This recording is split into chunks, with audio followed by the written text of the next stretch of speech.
За 3 пати е зголемен бројот на патници на двата македонски аеродроми во последните 12 години, покажуваат податоците за авиосообраќајот до кој дојде телевизија Нова. Во 2005 година на двата македонски аеродроми минале 580.000 патници, а тоа е за 1,2 милиони патници повеќе споредено со 1,8 милиони патници превезени во цела 2016 година. Во 2010 година, кога турската компанија ТАВ ја доби концесијата, односно официјално го превзема работењето на двата македонски аеродроми Александар Велики во Скопје и Свети Апостол Павле во Охрид, бројот на патници е зголемен за повеќе од 1 милион. Статистиката покажува драстичен раст на бројот на патници на скопскиот аеродром Александар Велики, особено во последните 5 години, од кога државата почна да субвенционира нови авиолинии.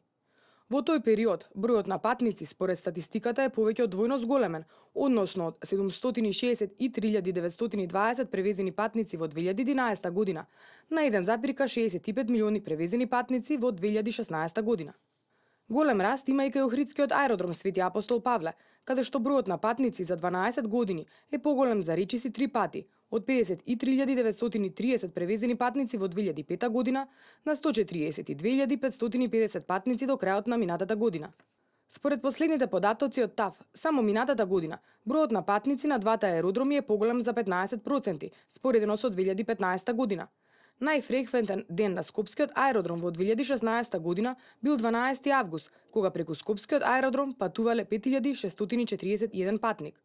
Огромниот развој на авиосообраќајот во последната деценија го покажува и фактот што сега македонските граѓани имаат авиоповрзување со 35 дестинации во Европа и светот, а само 25 од нив се преку нискобуџетната компанија Визер.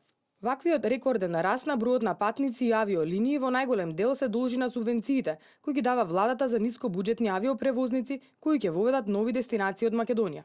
Па така, од 2012 година, кога беше објавен првиот повик за додалување финансиска поддршка на домашни и странски авиопревозници од 25,6 милиони денари, субвенциите се зголемени за 4 пати, односно на последниот повик минатата година се доделени 104 милиони денари субвенции за нови авиолинии. Македонија е сега поврзана со 11 германски градови, меѓу кои Минхен, Дортмунд, Берлин, Хановер, Хамбург, Франкфурт и други. Во Италија достапни ни се Венеција, Рим и Милано, во Шведска имаме директни летови до Гетеборг и Малме, а најфреквентни дестинации пак минатата година, според информациите од ТАВ, биле Истанбул, Цирих, Виена, Базел и Лондон. За следната година е најавена и авиолинија од Скопје до Доха со Катар Airways.